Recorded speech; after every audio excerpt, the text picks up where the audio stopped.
My name is Michael Schwenger, Sr., and I was born in Hamilton but moved to Aldershot when I was in grade 1. And my father started a business here, and we moved to Burlington about 1960 to start Stress Creek Group, which my father started and I took over in 1976.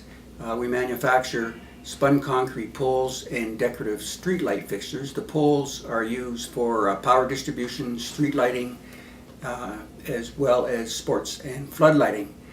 We have operations in both Tuscaloosa, Alabama, Atchison, Kansas, where we make concrete poles and light fixtures in our plant in Jefferson, Ohio.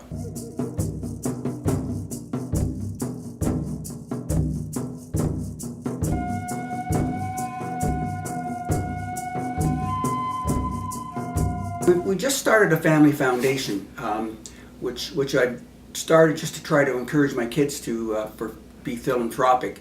And with that, we decided that we're focusing basically on inner city kids in problems, health education, things like that, as well as the cultural aspects, like we support the art gallery as well as the RBG, etc.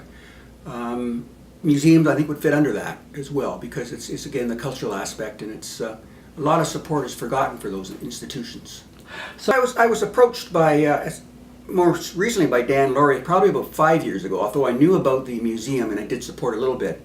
And that's when Dan came on and asked me to step up in a bigger way when they were trying to redo the project they're doing now. When it was presented to me, I said, yeah, I want to step forward. I grew up in Burlington. I think I owe it to Burlington, and I feel that's important to give back to the community, and this is one way of doing it, to encourage our kids to still continue to support and to help the museum going forward, because it'll have future needs. And I think by having us there front and center, it'll encourage them to keep supporting it. Well, I'm a history buff, and I think Canada doesn't do enough to sort of shake their own stick about just how great we are, and we do have a lot of history here.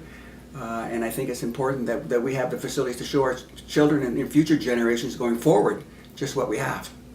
I think the community's been so good to us that we owe it. If we can afford to do it, you should do it. And that's what I want to teach my kids, because we've been very lucky, been very blessed, and I think it's important that we give back. The Burlington Lakefront has really come a long ways, and I think with the new hospital and with the Spencer Smith Park, what's happening there, and then of course the Joseph Brant Museum will be great. Not to forget Ireland House and the other areas that we have in Burlington, but it'll just encourage people to visit, to learn, and to be educated, because you have to respect your history. I think that's the important thing, and it's important our children understand that.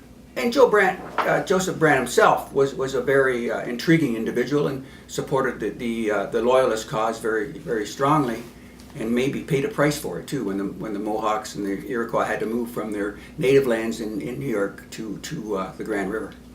And it was nice to see him locating at the head of the lake.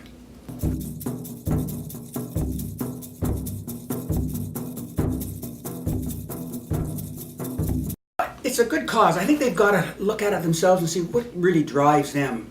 But I think they should look at they have to support the community, and there's so many ways to do it, and the museum is an important part of that.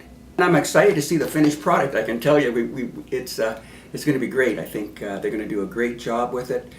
Be some great meeting places for the community to come down and just see what's really happening in Burlington. But we can't lose sight of our other places, like I mentioned Ireland House, and then there's Crawford Lake, which is up in Halton. I know that it'll all tie in together, because it's all tied into the Indigenous and the Loyalists that really founded Burlington.